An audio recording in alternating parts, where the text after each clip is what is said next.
Okay, so we are just starting with the admission of partner in a partnership firm.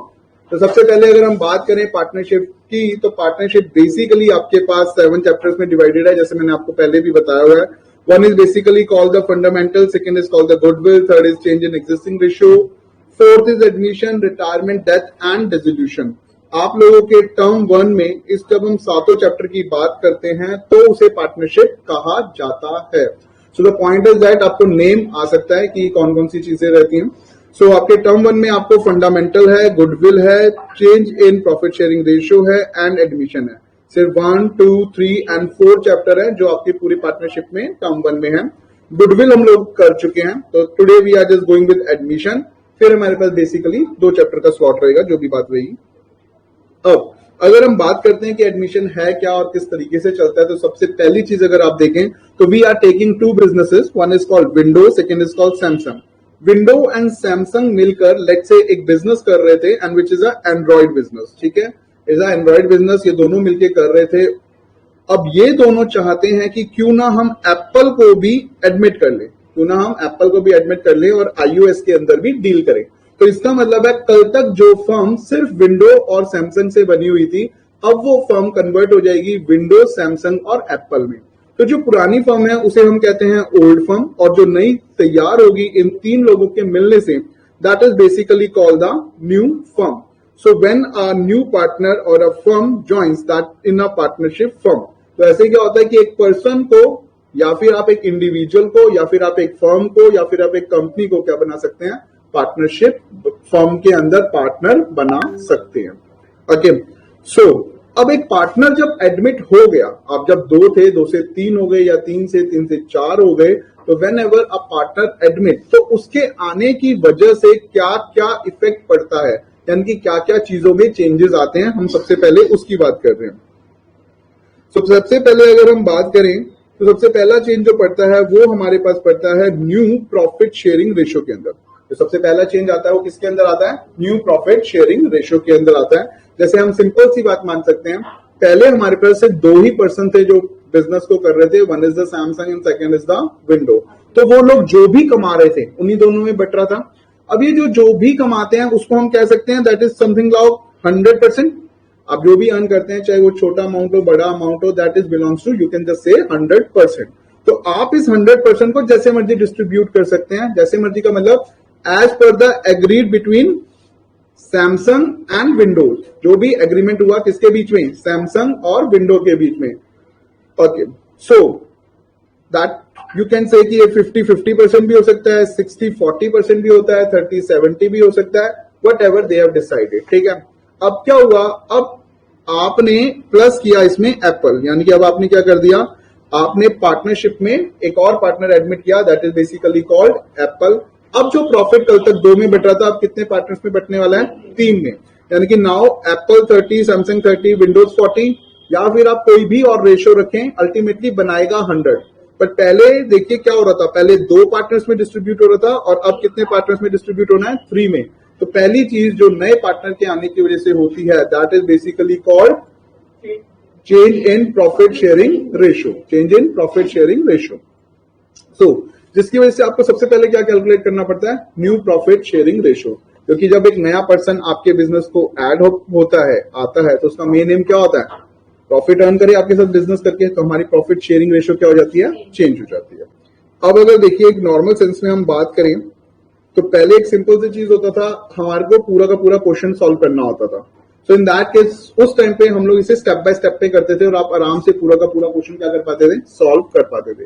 But क्योंकि आपको MCQ हो गया है, तो आपको हर एक स्टेप नहीं लगाना, बट कॉन्सेप्ट तो वही लगेंगे. तो अब हम अगर ये समझे कि हमारे पास कितने कॉन्सेप्ट हैं जो कि हमें पढ़ने हैं, तो one is basically related to your general reserves, one is related to your distribution of reserves and surplus, second is related to your revaluation account, third is related to your new profit sharing ratio, NPSR जिसे हम कहते हैं, fourth related to sacrificing ratio, next is capital entry, goodwill, then we have some valuation of goodwill, then we have accounting treatment. देख रहे हैं आप step 4 में आपके पास ये 3 चीजें जो एक ही चैप्टर से आती है, जिसे आप गुडविल कहते हैं. ठीक है, तो अगर आपने गुडविल चैप्टर किया हुआ है तो आपको बेसिकली गुडविल ऑफ फर्म क्या होती है, उसकी वैल्यूएशन कैसे होती है और उसकी अकाउंटिंग ट्रीटमेंट क्या होती है। ऑल्दो अकाउंटिंग ट्रीटमेंट तो हम यहीं पे पढ़ेंगे, बट ये 2 स्टेप आपने चैप्टर 2 में जो गुडविल है वो कर रखा होगा। मैं यहाँ पर भी आपको थोड़ा सा ब्रीफ दे दूंगा और उसके बाद हम क्या पढ़ेंगे, अकाउंटिंग ट्रीटमेंट पढ़ेंगे। Okay, then we have no adjustment in balances, ये एमसीक्यू में बहुत ही कम आता है। एंड लास्ट कैपिटल एडजस्टमेंट आपके टर्म 1 में नहीं है, ठीक है। तो बेसिकली अगर हम इस चैप्टर की बात करें, हम इसमें जो पढ़ना है तो हमें पढ़ना है एक तो रिवैल्यूएशन अकाउंट के बारे में, एक गुडविल के बारे में, एक हमें प्रॉफिट शेयरिंग रेशियो बारे में और एक सैक्रिफाइसिंग रेशियो के बारे में। चलो ओके, तो अगर हम बात करें कि आपको क्वेश्चन क्या गिवन होगा, तो क्वेश्चन के फॉर्म में आपको एक गिवन होगी, क्वेश्चन के अंदर बैलेंस शीट प्लस एडमिशन, ठीक है, एडजस्टमेंट। आपको क्या गिवन होगी, एक बैलेंस शीट गिवन होगी और कुछ एडजस्टमेंट गिवन होगी, और उन एडजस्टमेंट के बेसिस पे आपको क्वेश्चंस गिवन होंगे, या फिर इन सभी चीजों में छोटे छोटे क्वेश्चन गिवन होंगे जिनका अब आपको एमसीक्यू में आंसर करना है। हमें आंसर के फॉर्म में जो बताना है, यानी कि जिन जिन अकाउंट्स को हमें ट्रीट करना है, that is one is called the revaluation account, second is called the capital account, third is the cash and the bank account, and fourth one is the balance sheet, and balance sheet is not an account, ठीक है। Balance sheet आपका account नहीं होता, balance sheet is just a statement जो आपके किसके बारे में बताती है, पोजीशन ऑफ अ बिजनेस, किसके बारे में बताती है, पोजीशन ऑफ अ बिजनेस के बारे में बताती है। अच्छा, जब हम यहां पर बात करते हैं कैपिटल अकाउंट, तो कैपिटल अकाउंट के अलावा हमारे पास एक और अकाउंट आता है जिसे हम कहते हैं करंट अकाउंट, ठीक है। We have capital account as well as we have current account. अब जब हम बात करते हैं कैपिटल अकाउंट और करंट अकाउंट, ये डिपेंड करता है कि हमारी जो अकाउंटिंग ट्रीटमेंट है, हमारी जो अकाउंटिंग हम कर रहे हैं, वो फिक्स नेचर की है या फ्लक्चुएटिंग नेचर की है, ठीक है। हमारे पास 2 टाइप के अकाउंट्स होते हैं। क्या होते हैं हमारे पास? 2 टाइप के अकाउंट्स होते हैं। One is called fixed and second is called fluctuating. One is called fixed and second is called fluctuating. Fix के अंदर हमारे पास बेसिकली क्या होते हैं, 2 टाइप के अकाउंट होते हैं। One is called capital account, second is called current account. अब आप देख सकते हैं द नेम इज फिक्स्ड, इसलिए हमारे पास कैपिटल अकाउंट है कि हमने कितना पैसा लगाया वो हमेशा क्या रहता है, फिक्स रहता है। उससे हम बहुत आराम से पता कर सकते हैं कि how much we have invested, how much we have withdrawn, कितना हमने एडिशनल कैपिटल इंट्रोड्यूस किया, एवरीथिंग।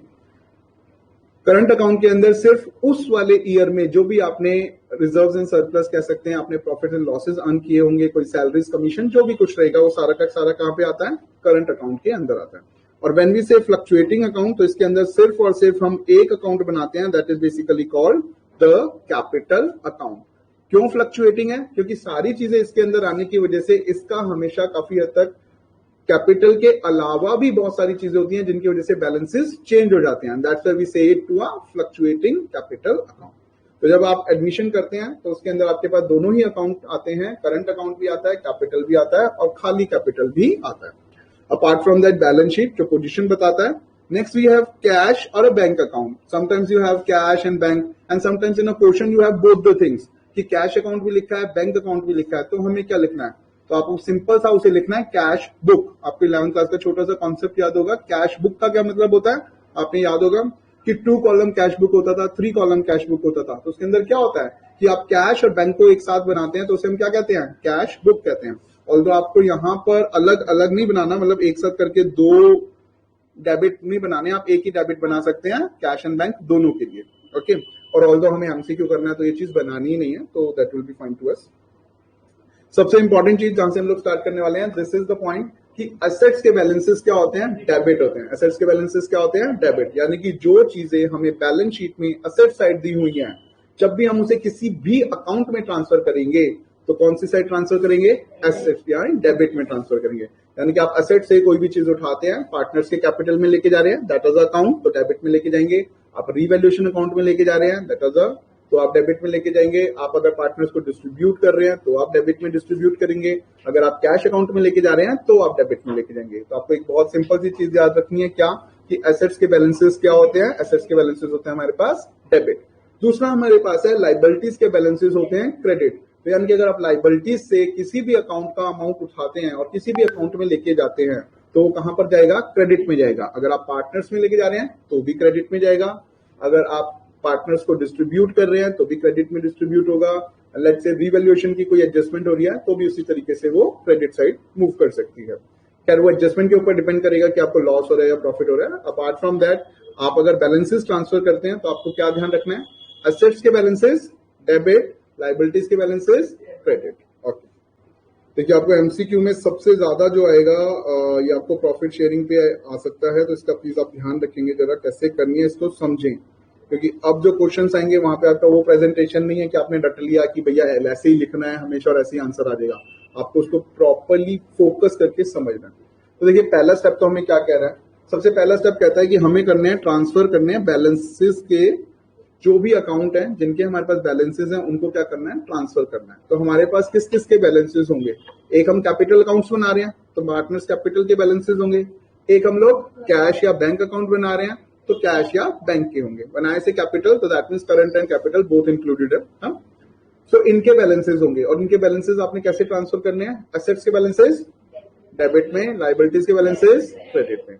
अच्छा, अपार्ट फ्रॉम दैट बैलेंसेस के ट्रांसफर के अलावा आपके पास जो सेकंड पॉइंट होता है वो है रिजर्व्स एंड सरप्लस। वो क्या है आपके पास, reserves and surplus. Reserves and surplus क्या कहता है, वो whole amount as a profit या एज अ लॉस, जो भी आपने कमाया या जो भी आपने किया, अगर लॉस है तो वो सारा का सारा आपको कहां दिखाई दे रहा होगा, बैलेंस शीट में दिखाई दे रहा होगा। अगर आपने प्रॉफिट्स कमाए हैं एज एन जनरल रिजर्व हो गया, रिजर्व फंड हो गया, प्रॉफिट एंड लॉस हो गया, तो वो सारे के सारे अकाउंट प्रॉफिट एंड लॉस का credit balance. Profit and loss का क्रेडिट बैलेंस का मतलब क्या है कि आपने प्रॉफिट अर्न किया है, ये सारे के सारे आपको कहां दिख रहे होंगे, ये सारे के सारे आपको लाइबिलिटीज में दिख रहे होंगे।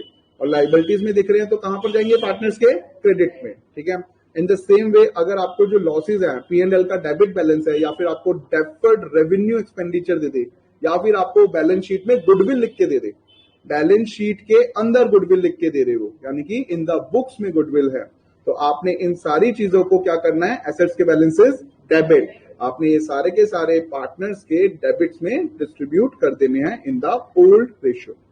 ठीक है,